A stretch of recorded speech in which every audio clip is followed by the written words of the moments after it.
When the start of Salzburg giving all praise to Yahweh, Bashem, El Shah, Bashem, Karkadash, double honors to the apostle, great millstone, and honors to you brothers doing the work of the Most High in truth and in sincerity. Yahweh's real name, of whom the world ignorantly calls God, Jehovah. Yahweh, his real name is Yahweh. The Son's true name is Yahweh Shai, and when we pray Yahweh, Bah Hashem, Yahweh Shai, meaning in, her meaning that, and Sham meaning names Yahweh, and the name of Yahweh Shai. Real quick, this one, I was watching. This actually happens to me, my blood brother. Lord had mercy. In that, both of us are, on this thing of ours, and Lord's all we both maintain, right? But I was watching my bro. I was doing a lesson yesterday, and basically, one of the things he mentioned in here was, in kind of reference to these flights and how like it, E will be doing enchantments, right? He'll be doing sacrifices, right? And he'll make it look like a random accident, but really it was a major sacrifice, right? Now, the following is, I'm speaking as a man when I say this, right? But when I look at certain of the things that are happening in terms of like flights and stuff, like when I look at the recent crash with the Korean Air, with the Korean Air flight, there's several things about that kind of don't make sense, right? Like a plane doesn't really use its wheels on landing, right? If you've been on a plane, you can, how it will go from like really, really fast to taxiing speed in only a matter of seconds. So the fact that it's hitting the wall at that speed, they say that it was a total hydraulic failure, and it's just like, but then I'm like, but wait there, if it's a total hydraulic failure, then how did it line up the plane to actually hit rather to head towards the runway? Okay, like how, if it's a total hydraulic failure, like how were they able to do that, but like they weren't able to turn on the air brakes or to basically put the jet engines in reverse thrust mode? Okay, so then you then start thinking about this man and his wider agenda, right?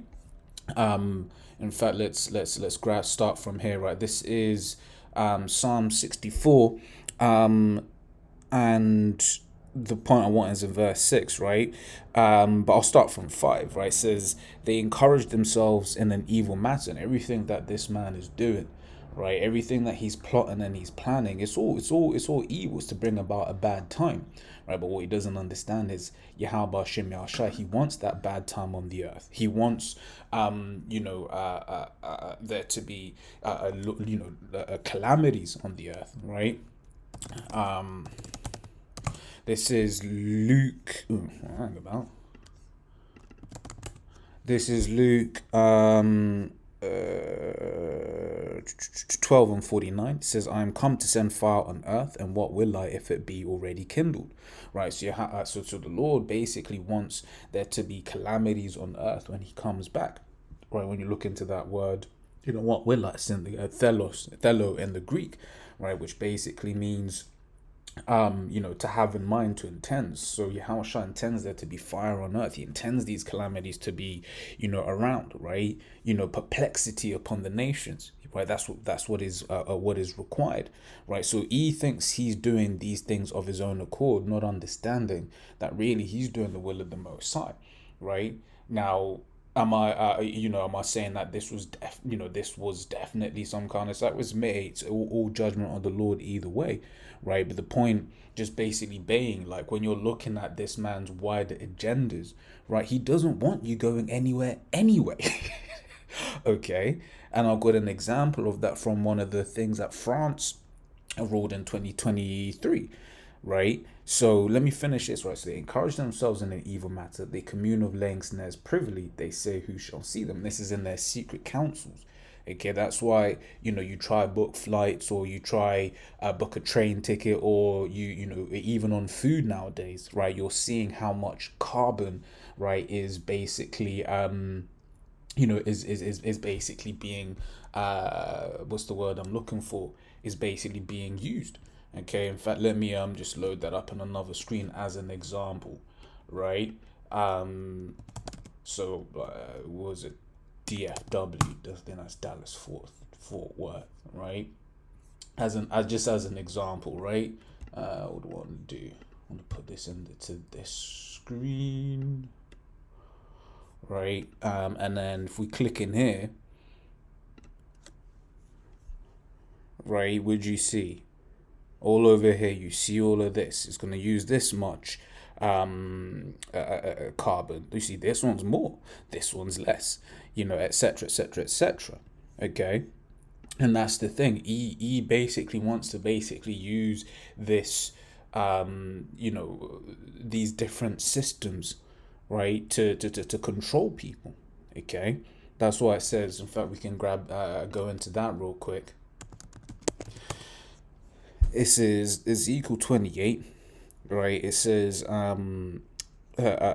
start from 2, right? It says, Son of man, say unto the prince of Tyrus. The modern day prince of Tyrus is this Edomite. Okay, it says, thus saith the Lord power, because thine heart is lifted up, right? Basically speaking on pride. And who's more proud than the Edomite?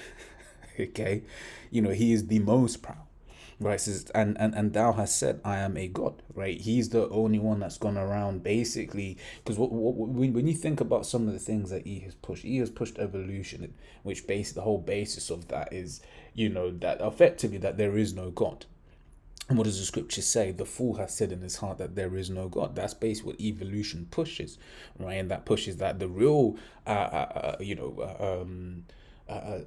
princes of this earth, right? The real kings of this earth, that they are the base, right? So he's basically rewriting history. He's pushed that basically you can, that the Most High made a mistake. If he made you a man, then you can say that the Most High made a mistake, and that really you are a woman.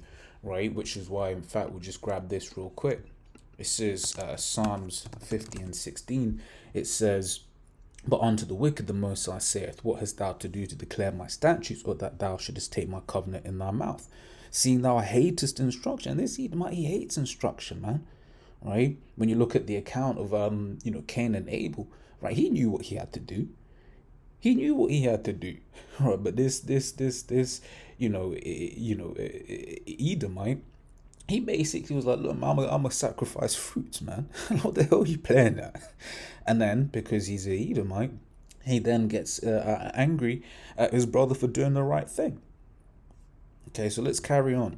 This is, so it says, I am a God, I sit in the seat of God, in the midst of the seas, yet thou art a man and not God, though thy set thine heart as the heart of God. All right, and what's, when you look into like theology, what's one of the attributes given to the Most High, right? Omniscient, right? Omniscient, knowing, right? So all knowing, and that's what Esau wants. That's why he's working hard on the AI. That's why he's working hard on all these different systems that track life.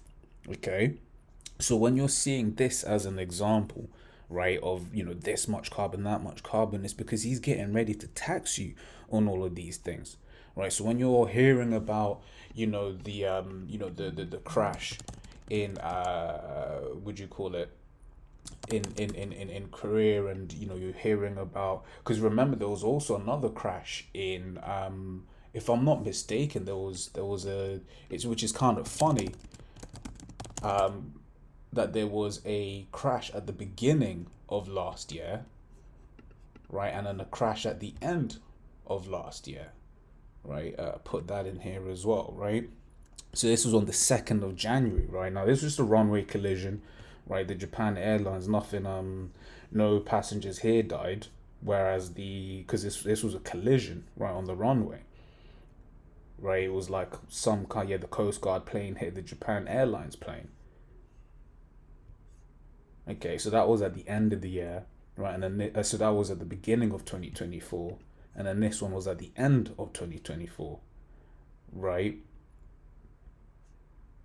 So yeah, when you're seeing all of these different things, be not surprised if it is all, once again, just as part of this much larger plan, such that you're not such that, because we know this is one of the things that's written in the scriptures, right? It's written that he doesn't want you doing anything. He wants you in in your little 15-minute cities, right? He wants you on the virtual reality goggles, right? If you want to go and see something, you put on the VR, right, and then you go experience it that way.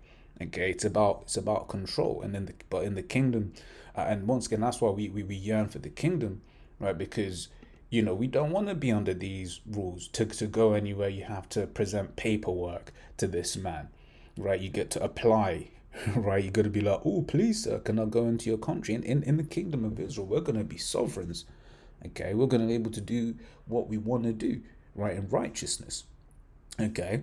So this is the example, right? And this is how it starts, right?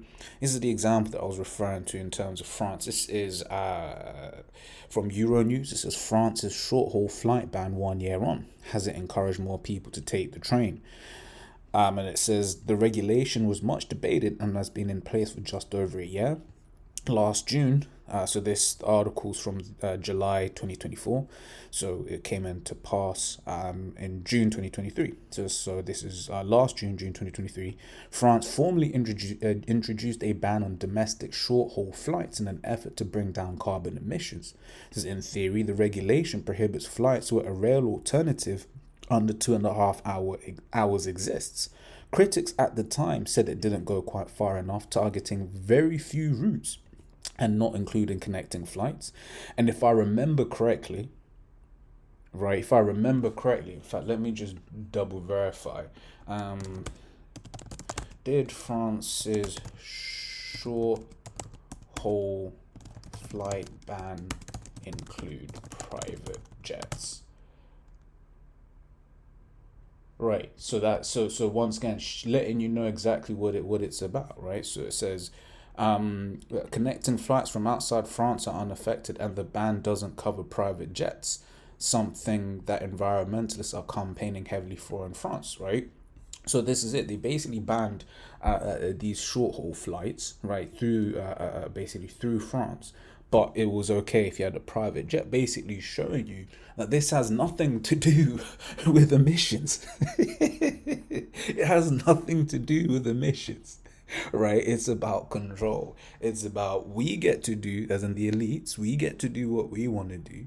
You can stay at home, okay, which is the ultimate plan anyway, right? So this is now this is going into more like when you got your martial law and stuff like that, right? But even still, right, it's the second Ezra's 15:17 says a man shall desire to go into a city and shall not be able, right? So people are going to want to leave their jurisdiction or go to another jurisdiction, and they're not going to be able, because you're going to have checkpoints here, you can have checkpoints there, right? Just in the same way as in terms of the quarantines, right? Some countries during the CV, right, it was a thing of like you weren't able to go, say, 15 minutes from your home, or this, that, and the other, right? An hour from your home, or a mile from your home, however it was that country set it up, right? And that whole model is basically being created right before our eyes, right? And like I said, right, I'm speaking as a man,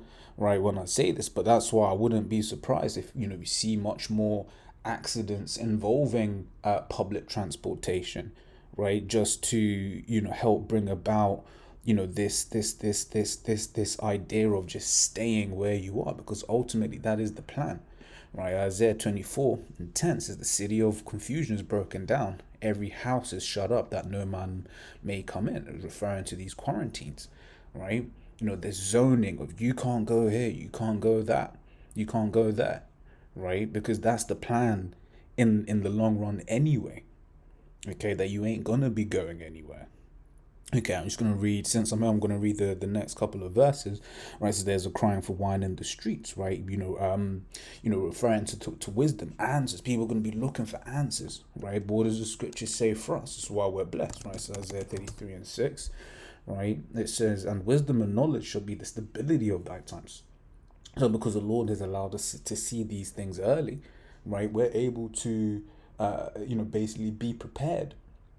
Right, once things start, the proverbial shit starts hitting the fan, right, we gonna be cool. In fact, we will be welcoming it, okay, because we understand that this leads to our salvation, right? So it goes and say, so it says, and wisdom and knowledge shall be the stability of thy times and strength of salvation. The fear of Yahweh is his treasure, right?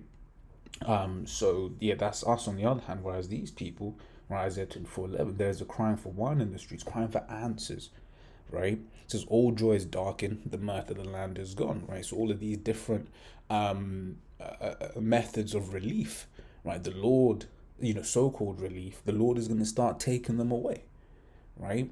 Because people drown themselves in drink, they drown themselves in drugs, sorry. They drown themselves in entertainment, drown themselves in social media, drown themselves in sex, right?